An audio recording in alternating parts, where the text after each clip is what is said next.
तो पिछली क्लास में हमने आइडियल गैस के बारे में अपन डिस्कशन शुरू किए थे यूजिंग ए कैनोनिकल पार्टीशन फंक्शन। तो जब हम कैनोनिकल पार्टीशन फंक्शन, आवाज आ रही है ना सबको? सबको क्या? हाँ सर। हाँ सर। हाँ, ठीक है वर्षा। तो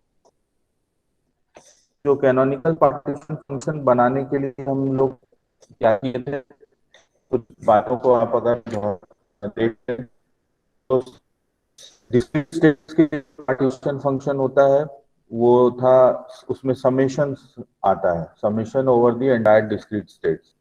जबकि जब क्लासिकल सिस्टम में जो एनर्जी स्टेट्स है वो कंटिन्यूअस है, तो समेशन को इंटीग्रेशन से रिप्लेस करना है। लेकिन इसको करने के लिए अब हम करने के पहले हम language of phase space use कर, तो उस लैंग्वेज ऑफ फेज स्पेस में हम नंबर ऑफ सेल्स निकाल लेते हैं, नंबर ऑफ स्टेट्स निकाल लेते हैं। और वहां पर आपने बहुत सारी चीजें पढ़ी थी कि एक वॉल्यूम में, एलिमेंट ऑफ वॉल्यूम में नंबर ऑफ सेल्स जो होंगे वो अप्रोक्सीमेटली कितने हो सकते हैं। और फिर उसके बाद हमने इंटीग्रेशन में जेड में इंटीग्रेशन ले आया अपन ओवर दी बोल्ट्जमैन फैक्टर जो था e to the power minus beta e. तो स्पेस कोऑर्डिनेट्स और मोमेंटम कोऑर्डिनेट्स भी थे। और फिर उसके बाद हमने एनर्जी के टर्म को, अगर आपको देख रहे होंगे तो यहाँ पे होगा, एनर्जी के टर्म को हमने लिखा था, ये देखिए, energy can be written as P1 over momenta. Momentum को अगर हम सिर्फ यूज करें, पोटेंशियल एनर्जी को नेग्लेक्ट करें, तो काइनेटिक एनर्जी का टर्म बनाने के लिए सारे मोमेंटम कोऑर्डिनेट्स के ऊपर सारे momentum of all the particles का जो मैग्नीट्यूड है उसका स्क्वायर टर्म बटे 2m। तो इस प्रकार से हमने मोमेंटम इंटीग्रेशन भी आ गया था और स्पेस इंटीग्रेशन भी आ गया था। स्पेस इंटीग्रेशन अपन सब जानते हैं कि ऑल दी पार्टिकल्स, जितने भी पार्टिकल्स हैं सबको वॉल्यूम v मिलेगा। तो स्पेस इंटीग्रेशन अगर n पार्टिकल्स के लिए टोटल कंट्रीब्यूशन देगा v to the power n। तो सिर्फ अब बचेगा integration over the momentum coordinates. तो उसमें हमने ये कहा था कि ये सब आइडेंटिकल टर्म्स है, minus beta P1 square by 2m, P2 square by 2m and so on. तो सबके इंटीग्रल की वैल्यू जो है वो हम निकाल सकते हैं। अगर हम एक फैक्टर की बात करें जो कॉमन फैक्टर है, तो कॉमन फैक्टर जाई करके हमने निकाला था, तो जो पार्टीशन फंक्शन है वो n टाइम्स दिस फैक्टर हो जाएगा। और फाइनली फिर हम आ गए थे इस एक्सप्रेशन पे, ठीक है, ln ऑफ z। ये काम किए थे पिछले क्लास में, ठीक है। हाँ ये सर। बात याद आ रही है सबको? ठीक है। हाँ सर। हाँ बस, तो थोड़ा सा हमको कंसंट्रेट तो करना पड़ेगा। So this is the expression जिससे कि हम अदर थर्मोडायनामिकल फंक्शंस निकाल सकते हैं। तो all other thermodynamical functions, all other thermodynamical functions can be obtained। और मैंने कहा था थोड़ा सा पढ़ के भी आ जाइए।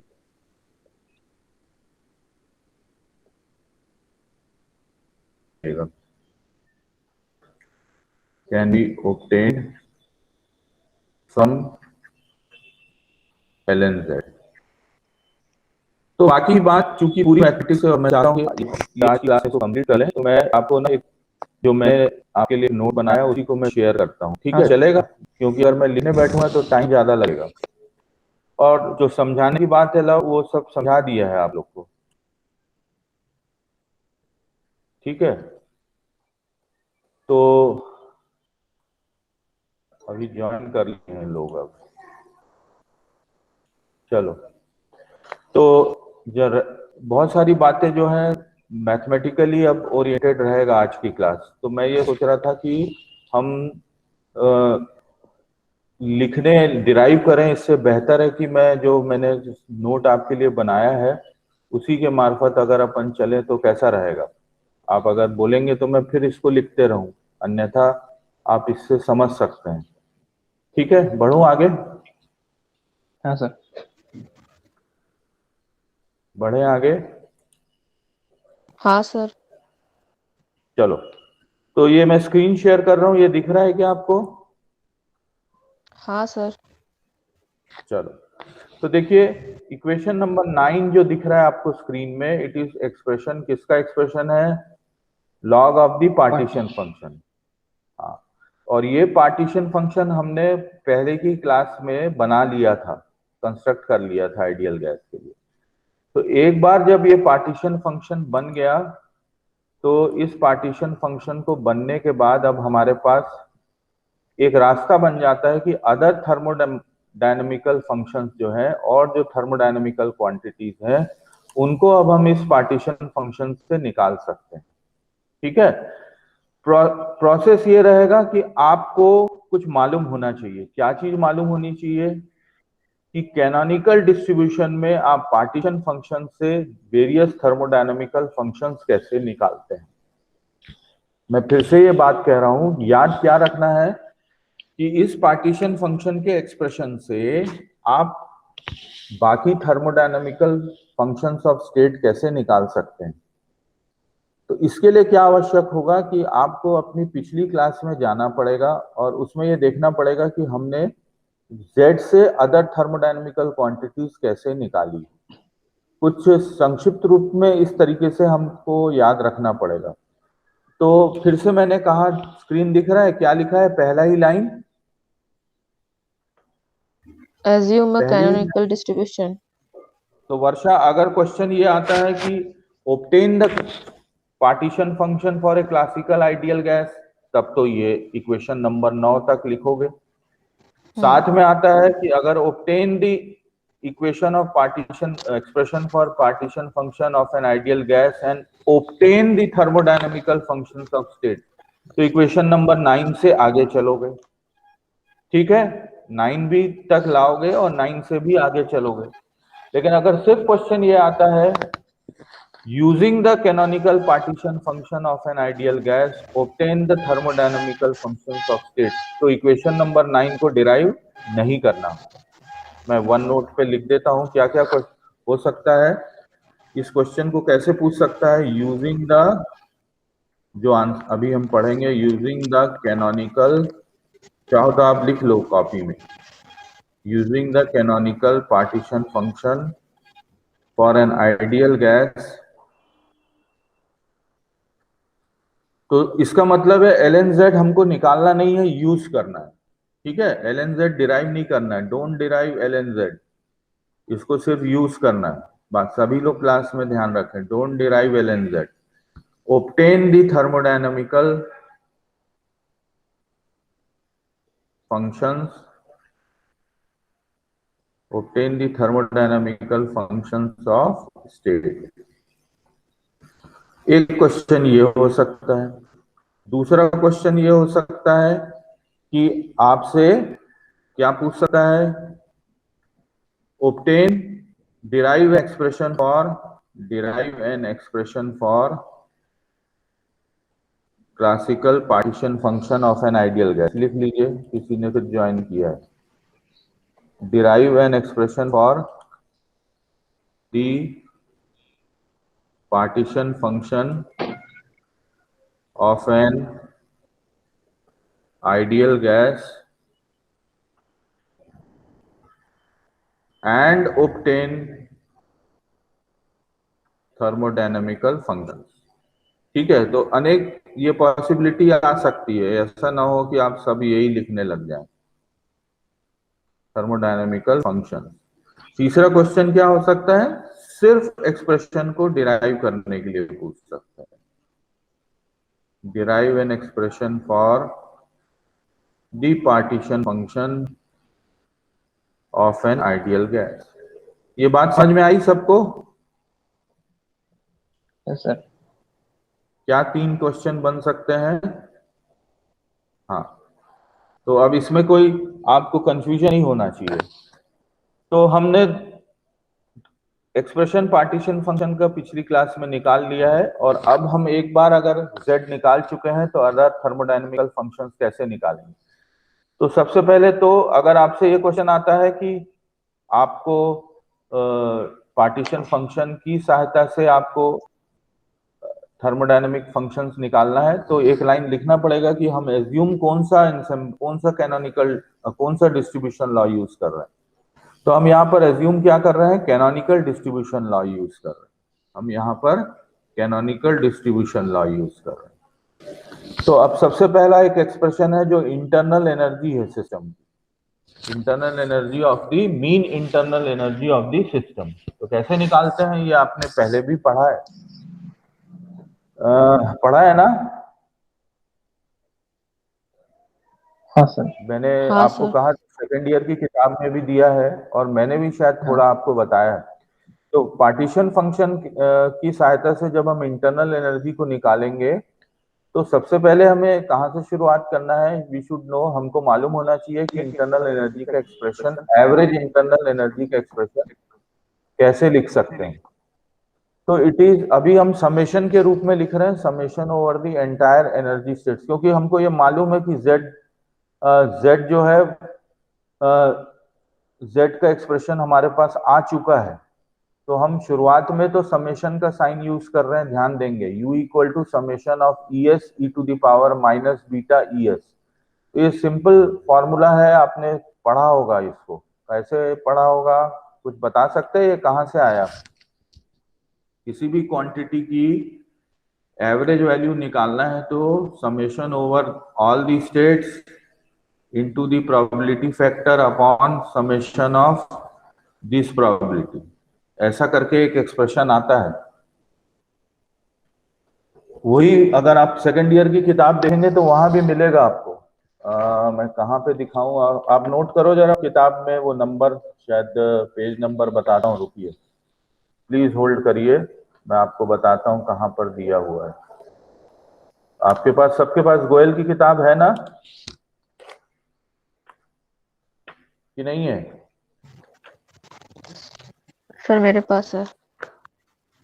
तुम्हारे पास है तो तुमको मैं जो पेज नंबर बता रहा हूँ तुम उसको जरा इनको शेयर कर देना, है ना, जिससे आसानी हाँ हो सर। जाएगी। देखिए, सॉरी ये फैक्टर नहीं रहेगा,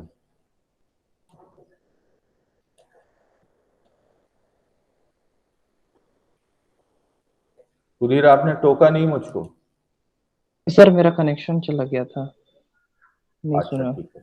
हाँ। तो देखिए, एवरेज वैल्यू निकालने का फॉर्मूला क्या है, कैनोनिकल एंसेंबल अगर यूज कर रहे हैं तो summation of S x S, और ये पेज नंबर है पुरानी किताब सेकंड ईयर की 219 पे या उसके आसपास होगा, पेज नंबर 219 पे।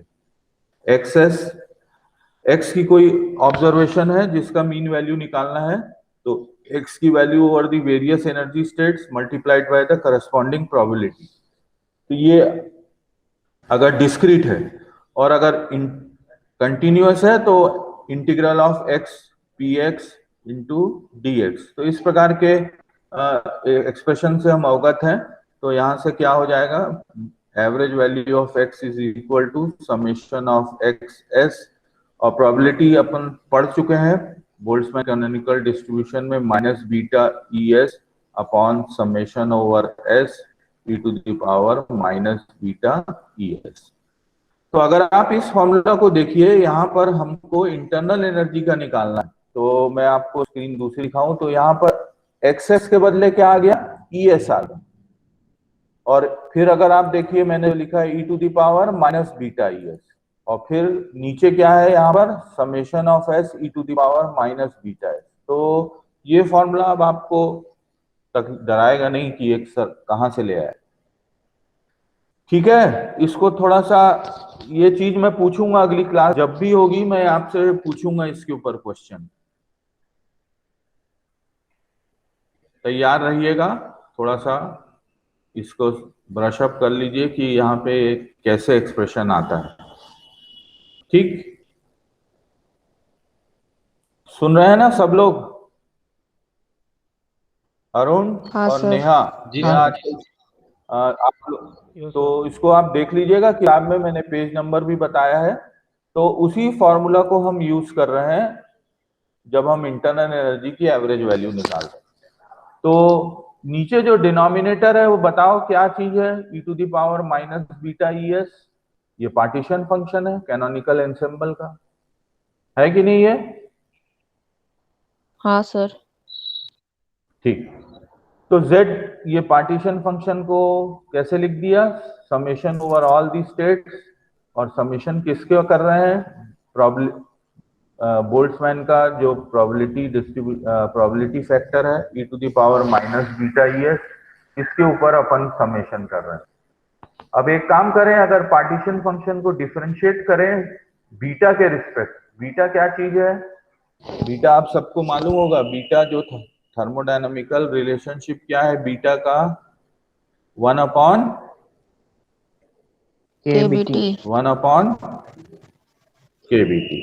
तो इसको ध्यान में रखते हुए आप, हाँ तो ध्यान यहाँ पर अभी हमने बीटा को चेंज नहीं किया है, dz अपॉन डी बीटा किया, तो ये किसके बराबर हो जाएगा, summation over E S E to the power minus beta E S with a minus sign, और माइनस साइन को इधर कर दिए, लिख सकते हैं ऐसा।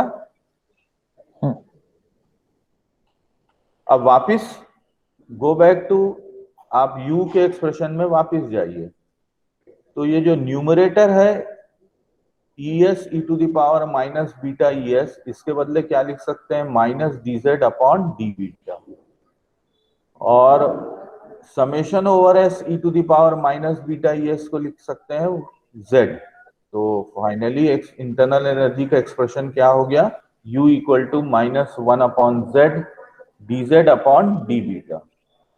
और आपको मालूम है कि इसको हम पार्शियल डेरिवेटिव या डेरिवेटिव ऑफ लॉग लिख सकते हैं, यहाँ पर माइनस साइन लिखा d upon D beta of L N Z.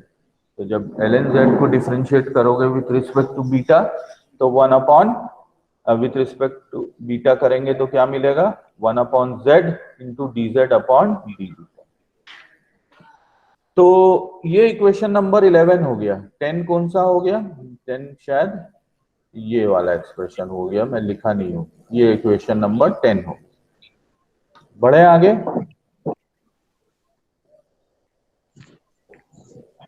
ठीक है। हाँ सर। अब जो हमने एक्सप्रेशन पार्टीशन फंक्शन का बना लिया है, प्राप्त कर लिया, उसको यूज करने का टाइम आ गया। तो एल एन जेड हमने लिख चुके हैं, N into L N B minus 3/2 L N beta, ये पूरा एक्सप्रेशन ये हमने पिछली क्लास में भी किया था, आज फिर मैंने इसको सामने रखा है आपके, ये देखिए minus 3/2 L N beta plus 3/2 2πm upon h0। तो इस एक्सप्रेशन को यूज करना है फिर से, तो u क्या हो जाएगा, u में जब हम एल एन जेड को सब्स्टिट्यूट करेंगे तो d upon D beta of L N of Z. Beta कहां पर आ रहा है, सिर्फ एक टर्म में आ रहा है, जहां मैं पॉइंटर से दिखा रहा हूं आपको, वहीं आ रहा है सिर्फ। हाँ सर। तो क्या मिलेगा, minus D upon beta of L N Z क्या दे देगा, 1/बीटा। 1/बीटा, और ये माइनस माइनस क्या हो जाएगा, प्लस हो जाएगा। प्लस तो 3/2 इंटू एन इंटू 1/बीटा same as 3/2 n upon beta, और बीटा की सब्स्टिट्यूट करें थर्मोडायनामिकल एक्सप्रेशन उसका, तो बीटा 1/kT है, तो kBT जो है वो ऊपर चल देगा, तो फाइनली आपके पास u के लिए एक्सप्रेशन आ जाएगा। उसी तरीके से आप specific heat at constant volume thermodynamics देखें, आप किताब में दी हुई है। तो CV कैसे निकाल सकते हैं, अगर हम इसको पार्शियली डिफरेंशिएट करें इंटरनल एनर्जी को with respect to temperature at constant volume, तो क्या होगा, टेम्परेचर हट जाएगा 3, ये एक और डेरिवेशन हुआ आपका CV का। फिर आगे देखिए expression for Helmholtz free energy. ये मैंने पहले इसलिए करा रहा हूं क्योंकि इससे बाकी सब चीज निकल जाएगी। ये इंपॉर्टेंट है, हेल्महोल्ट्ज फ्री एनर्जी एफ। तो आपका क्रम क्या रहेगा जब आप डेरिवेशन करेंगे, तो आपका क्रम क्या रहेगा, पहले आप LNZ निकालेंगे, फिर क्या निकालेंगे, एनर्जी। LNZ निकालने के बाद फिर आप इंटरनल एनर्जी निकालेंगे। ये आपका फ्लो चार्ट बन गया। फिर इसके बाद आप क्या निकालेंगे, CV निकालेंगे। फिर इसके बाद आप F निकालेंगे। F क्या चीज है, हेल्महोल्ट्ज। F क्या चीज है, हाँ इंटरनल एनर्जी हो गया ये U। ये आप जानते हो स्पेसिफिक हीट हो गया eight constant volume, sorry specific heat at constant volume हो गया। और ये क्या हो गया, हेल्महोल्ट्ज क्या बोलते हैं, फ्री एनर्जी। Free energy. ठीक है, हाँ इसका एक्सप्रेशन भी अपन निकाल चुके हैं। अगर आप सेकंड ईयर की किताब देखेंगे तो आपको मिल जाएगा, हमने एफ वहां पे डिराइव किया है। एफ कहाँ पे मिलेगा, वो page number perhaps page number उसी के बाद ही है सर। 225। हाँ उसी के बाद ये, गुड। तो F इज -KBT/LNZ। तो ये या तो आप याद रखना पड़ेगा, ये F इज -KBT/LNZ। तो LNZ फिर से सब्स्टिट्यूट कर दें। LNZ में n आता है बाहर, तो n को रख दिया -n/KBT। बाकी का सारा एक्सप्रेशन अंदर आ गया। बाकी का सारा एक्सप्रेशन क्या है, एक वॉल्यूम का टर्म है, एक टर्म है जिसमें 3/2 ln बीटा है, और एक टर्म जो है वो कांस्टेंट है क्योंकि m is constant, H0 is constant. तो तीसरा टर्म जो है कांस्टेंट है, और दो टर्म में 3/2 आता है, ऐसे याद रखिएगा। तो अगर आप देखोगे तो याद हो जाएगा, n into LNV minus 3/2 ln beta plus 3/2 ln into 2πm upon H0 square. तो इस टर्म को यहां रख दिए, और उसके बाद क्या किया है, 3/2 ln कॉमन कर दिया। लिख सकते हैं यहां से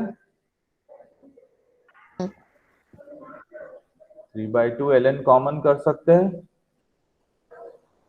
एक हाँ माइनस सर। साइन है, एक प्लस साइन, तो यहां से आएगा 2πm अपॉन H0 स्क्वायर। और डिनोमिनेटर में क्या आ जाएगा, चूंकि माइनस साइन है तो बीटा आ जाएगा। तो अब इसी को आप 3/2 ln, बाकी के टर्म्स वैसे ही रहेंगे, 2πm upon H0 square, 1 upon beta is KT। तो KT रख दिया यहाँ पर। तो फिर देखिए क्या कैंसल आउट हो रहा है, ln minus n KBT ln V plus 3/2, cancel out कुछ नहीं होगा, 3/2 ln into 2πm KT upon H0 square. और इसको कंबाइन कर लें, -n KBT है यहाँ पर, ln है, और 3/2 ln है।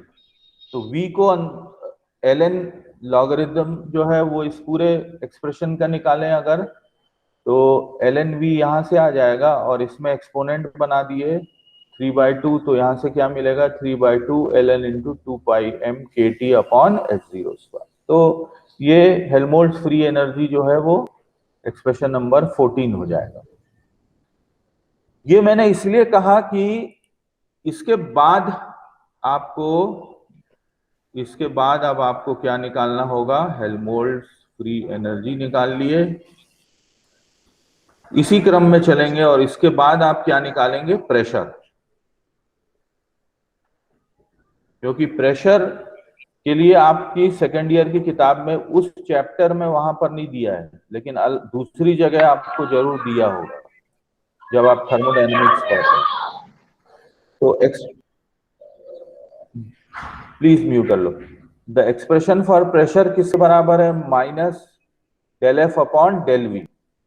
मतलब free energy, Helmholtz free energy का पार्शियल डेरिवेटिव लेना है with respect to volume at constant temperature.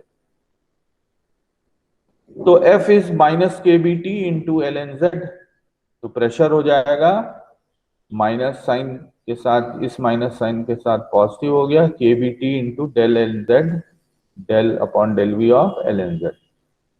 और इसको क्या कर दोगे, 1 अपॉन बीटा कर दो के बी टी को, del upon del V of L N Z, और एल एन जेड को अब वॉल्यूम के रिस्पेक्ट आप डिफरेंशिएट कर दीजिए।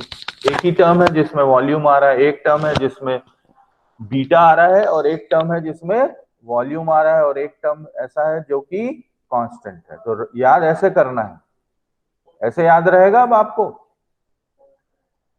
पहला टर्म है जिसमें वॉल्यूम आएगा, दूसरा टर्म है जिसमें बीटा आएगा, और तीसरा टर्म एल एन जेड में कांस्टेंट रहेगा। तो अब अगर प्रेशर का एक्सप्रेशन देखो तो इसमें 1 upon beta del upon del V of L N Z, तो अगर with respect to volume differentiate करोगे तो क्या मिलेगा, बहुत आसान है, यहां से एन 1 अपॉन वी मिल जाएगा, del upon del V L N Z बराबर एन अपॉन वी। तो P किसके बराबर हो जाएगा, P किसके बराबर होगा, 1 अपॉन बीटा मतलब K B T multiplied by N upon V. तो वही संबंध आइडियल गैस का मिल गया, देखिए PV equal to R T मिल गया कि नहीं। जब अगर n बराबर 1 मोल ले लेते हैं तो हमको आइडियल गैस का इक्वेशन मिल गया, जो आप स्कूल से पढ़ते आ रहे हैं। ठीक है,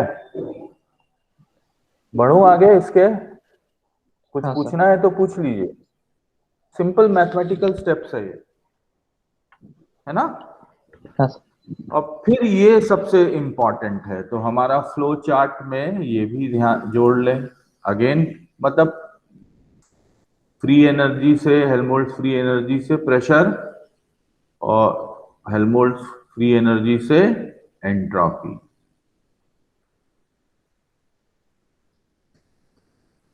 तो एंट्रोपी का एक्सप्रेशन सबसे महत्वपूर्ण, क्योंकि अगला जो क्लास होना है इसी एक्सप्रेशन से आपसे बढ़ेगा आगे। तो एंट्रोपी का एक्सप्रेशन बहुत इंपॉर्टेंट। ठीक, बढ़े आगे। एंट्रोपी के दो एक्सप्रेशंस हैं, एक तो इन टर्म्स ऑफ एफ अगर निकालना है तो partial derivative with respect to temperature लेना है। यहां पर प्रेशर के लिए ले रहे थे तो partial derivative with respect to volume ले रहे थे। ठीक, प्रेशर के लिए एक्सप्रेशन निकाले जब हेल्महोल्ट्ज फ्री एनर्जी से, तो partial derivative with respect to volume. Entropy के लिए एक्सप्रेशन निकाल रहे हैं तो partial derivative with respect to temperature, volume constant रहेगा, और वहां पर क्या कांस्टेंट था, वहां पर क्या कांस्टेंट था, वहां क्या कांस्टेंट था, प्रेशर में टेम्परेचर कांस्टेंट।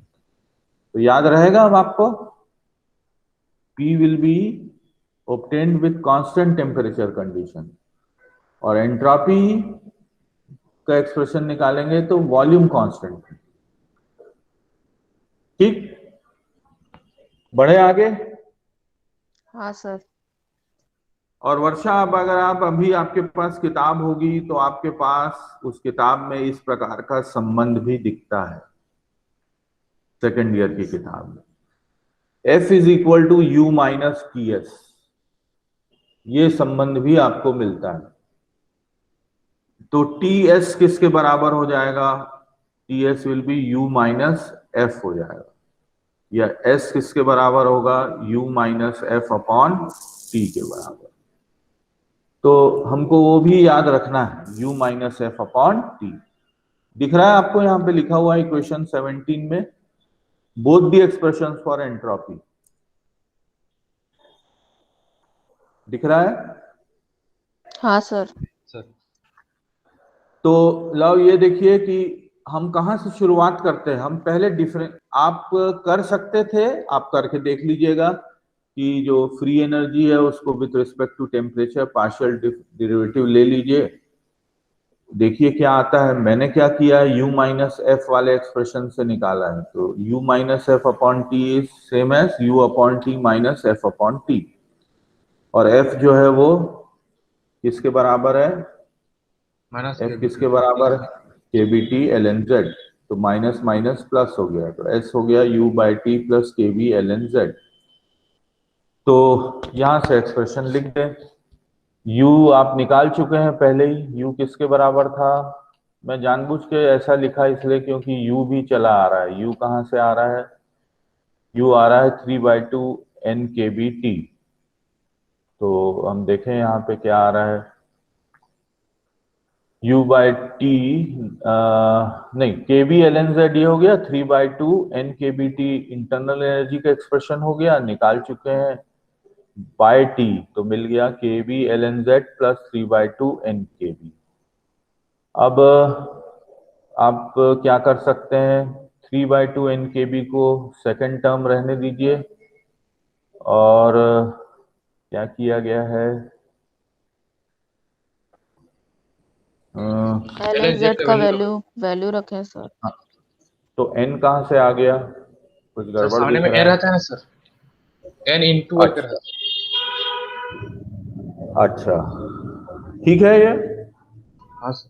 हाँ, एक मिनट,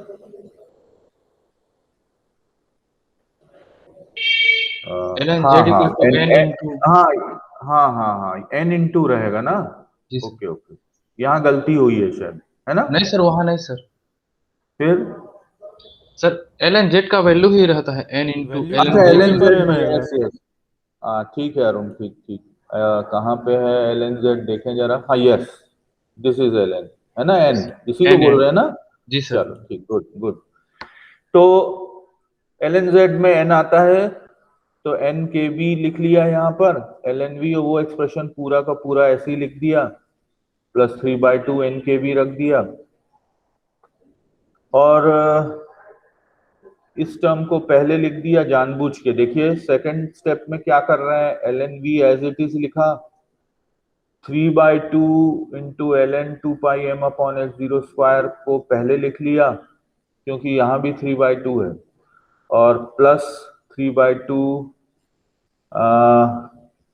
ये क्या हो गया, ये क्या हो गया, अच्छा इसको, सर बीटा का वैल्यू रख दिए, फिर 1 आता तो। हाँ हाँ, ओके ओके, बीटा का वैल्यू 1/KT रख दिए, और एल एन ले लिए, है ना, यस सर, वो नीचे में रहता तो ऊपर जाके प्लस हो जाता, तो दोनों प्लस हो प्लस। जाएगा, तो correct, plus 3/2 L N T हो जाएगा, प्लस 3/2 एल एन के हो जाएगा, माइनस माइनस प्लस हो जाएगा, और प्लस एन के भी चूंकि कॉमन निकाल लिया गया है, तो यहां से प्लस 3/2 ये वाला बच गया, और फिर उसके बाद N K B L N V plus 3/2 L N T, इसको यहाँ रख लिया, इस टर्म को वैसे ही रहने दिया, प्लस 3/2, कुछ नहीं, हम एक्चुअल में एक कांस्टेंट क्वांटिटी को अलग करना चाह रहे हैं, तो ये फाइनली मिल गया N K B into L N V plus 3/2 L N T, plus ये पूरी क्वांटिटी जो है वो कांस्टेंट है, और इसको सिग्मा से दिखा दिए,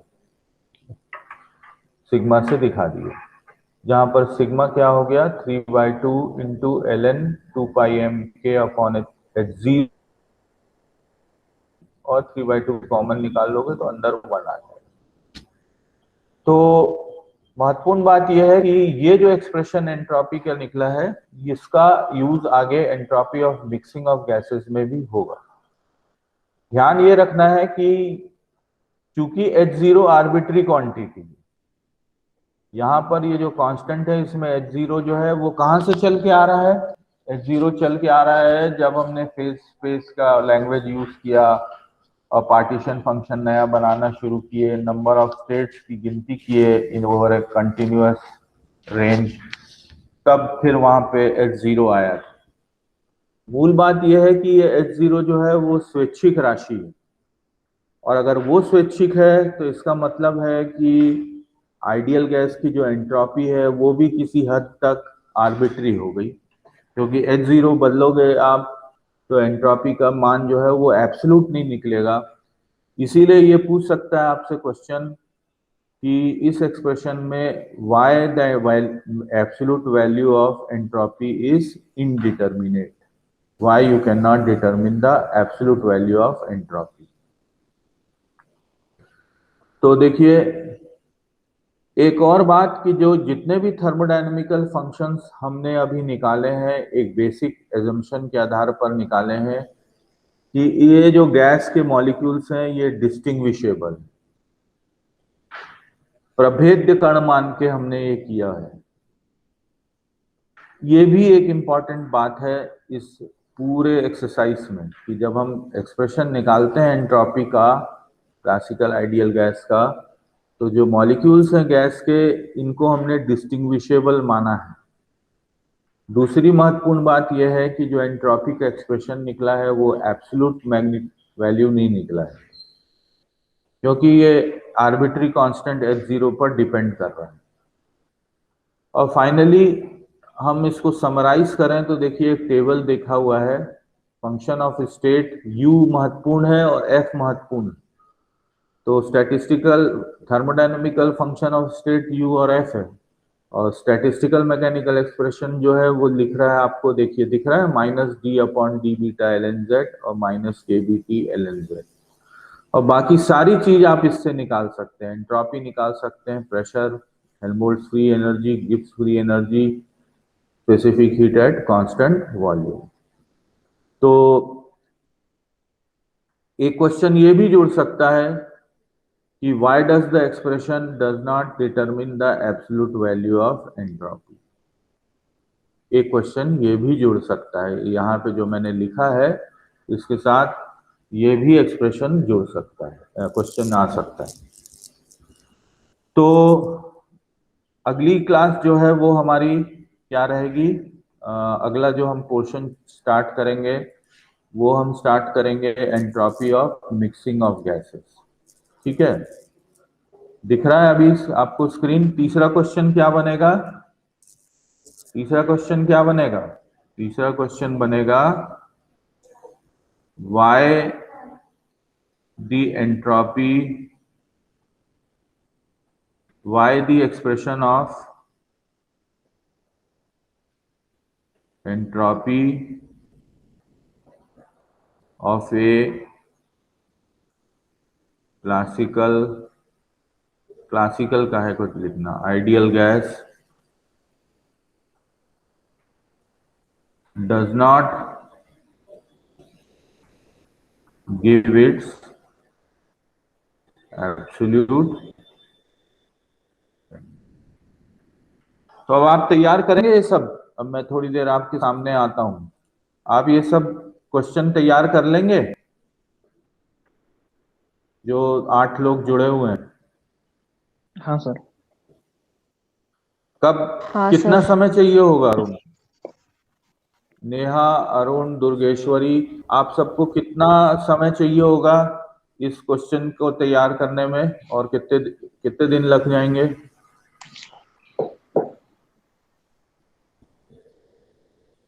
एक दो दिन? हाँ सर, 2 दिन ठीक रहेगा, पढ़ के उसको क्वेश्चन बना लेंगे। हाँ ठीक है, 2 दिन का मैं समय दे रहा हूं, और टुकड़ों में याद रखिएगा, पूरा का पूरा ऐसे डेरिवेशन नहीं याद रखिएगा। कोई समझाएगा मुझे कि मैं जब पूछ रहा हूं इन छोटे छोटे हिस्सों में तो कैसे छोटे छोटे हिस्से बनेंगे? कोई बताएगा कैसे छोटे छोटे हिस्से बनेंगे? क्योंकि ये 2 क्लास हुई है, बोलिए। हमको पहले कैसे? पार्टीशन फंक्शन निकालना है एक स्टेप में, हाँ उसके बाद उससे थर्मोडायनामिक्स फार्मूले निकालने, वो अलग हो गया। ठीक। हम्म, और पार्टीशन फंक्शन को निकालने के लिए भी आपको थोड़े से, मेरे हिसाब से अगर आपको पार्टीशन फंक्शन निकालना है तो आप पार्टीशन फंक्शन के डेरिवेशन को भी थोड़ा सा देखिए, पहचानिए कि उसको भी मैं छोटे हिस्सों में कैसे तोड़ सकता हूँ। ठीक है ना? हाँ सर। तब आप परीक्षा में नहीं भूलेंगे, नहीं तो आप एज इट इज पूरा को पूरा 4 पन्ना 5 पन्ने लिखेंगे, भूलने की संभावना रहेगी। ठीक है, तो अगली जो क्लास होगी वो रहेगी एंट्रोपी ऑफ मिक्सिंग। दिख रहा है स्क्रीन आपको? हाँ सर। हाँ सर। हाँ, तो entropy of mixing of gases, यहां पे चाहो तो लिखो entropy of mixing of gases. दिख रहा होगा आपको? हाँ इसकी सर। सिर्फ मैं 6 बातें आपको बता रहा हूं, 6 बातें जो महत्वपूर्ण बताना चाह रहा हूं। फिर हम क्लास, जो हमारा अगली जो क्लास रहेगी वो किस क्रम में रहेगी। पहली बात ये रहेगी कि, चलिए मैं इसको थोड़ा सा और बोल्ड कर दिया जाए, स्क्रीन दिख रहा है ना? हाँ सर।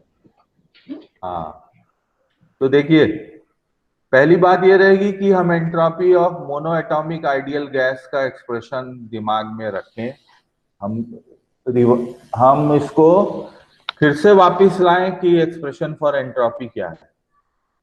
ठीक, इसीलिए मैंने कहा कि एंट्रोपी का जो डेरिवेशन हुआ है आज की क्लास में वो इम्पॉर्टेंट है। दूसरी इम्पॉर्टेंट बात यह है कि एक्सटेंसिव प्रॉपर्टी ऑफ एंट्रोपी, कौन सी property? Not the intensive but the extensive property of entropy. Extensive property मतलब एक सिस्टम है जिसकी एंट्रोपी S1 है, दूसरी सिस्टम है जिसकी एंट्रोपी S2 है, दोनों के करस्पॉन्डिंग अलग अलग मैक्रोस्टेट है, दोनों एक एक मैक्रोस्टेट के करस्पॉन्डिंग जो नंबर ऑफ माइक्रोस्टेट्स है वो दोनों के अलग अलग हैं। और बात करें अगर कंबाइंड सिस्टम की, तो कंबाइंड सिस्टम की जो एंट्रोपी होगी वो एड अप हो जाएगा इंडिविजुअल एंट्रोपी। तो ये एक्सटेंसिवनेस प्रॉपर्टी ऑफ एंट्रोपी कहलाता है। जबकि प्रेशर एक्सटेंसिव नहीं है, प्रेशर इंटेंसिव क्वांटिटी है, टेम्परेचर इंटेंसिव क्वांटिटी है, वॉल्यूम एक्सटेंसिव क्वांटिटी है। अगर आप 2 बर्तन ले लें और मान लीजिए उनके बीच में कोई आर्टिफिशियल वॉल की बात करें और फिर वो आर्टिफिशियल वॉल को स्लाइडर है मान लीजिए उसको रिमूव कर दें, तो टोटल वॉल्यूम क्या हो जाएगा कम कंबाइंड सिस्टम का? तब क्या हो जाएगा? V1 प्लस क्या होगा? V2 V। Equal to V।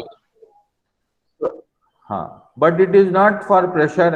एक एक हिस्से का प्रेशर P है, दूसरे हिस्से का प्रेशर P है, तो 2P नहीं हो जाएगा, है ना? तो प्रेशर टेम्परेचर जो है वो इंटेंसिव क्वांटिटीज है। तो ये, लेकिन जब हम गैस को शायद मिक्स करते हैं तो ये एक्सटेंसिव प्रॉपर्टी का कहीं पर किन्हीं परिस्थितियों में, किन्हीं सरकमस्टांसेस में, किन्हीं कंडीशनों में ये एक्सटेंसिव प्रॉपर्टी जो है एंट्रोपी की, ये क्या लिखा है यहाँ पर? क्या लिखा है? क्या लिखा है? वायलेशन। उसका कॉन्ट्रडिक्शन हो जाता है, उसका विरोध हो जाता है। तो ये भी एक मुद्दा रहेगा क्लास में जब हम पढ़ेंगे। दिस विल ऑल्सो, ये एक पॉइंट रहेगा जिसपे हमको ध्यान देना होगा। तीसरा, गिब्स ने एक हाइपोथेटिकल एक्सपेरिमेंट किया था जिसमें 2 आइडियल गैस को मिक्स किया था। क्या किया? 2 आइडियल गैस को मिक्स किया।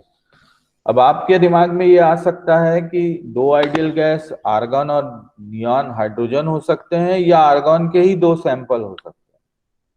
हो सकता है ना ये बात? हाँ सर। दोनों गैस एक ही प्रकार के हों या दोनों गैस अलग अलग प्रकार के हों, तो अलग अलग परिस्थिति बनेगी। तो गिब्स ने यह एक हाइपोथेटिकल एक्सपेरिमेंट सजेस्ट किया जिसमें कि एक बार एक ही सैंपल के 2 गैस लेता है और एक बार 2 अलग अलग गैस के 2 सैंपल लेता है।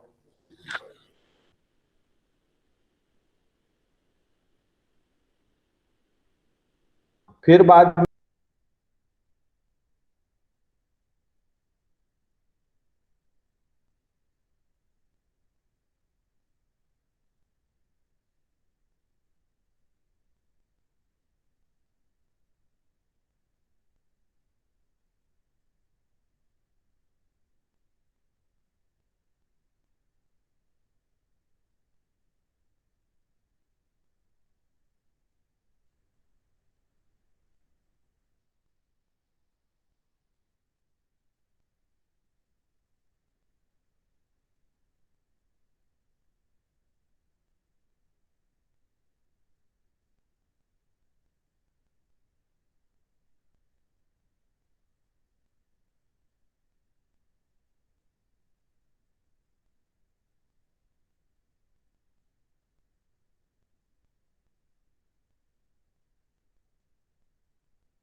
आप लोग का क्लास ओवर हो गया ना?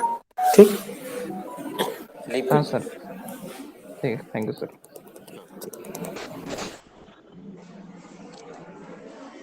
लीव कीजिए आप लोग।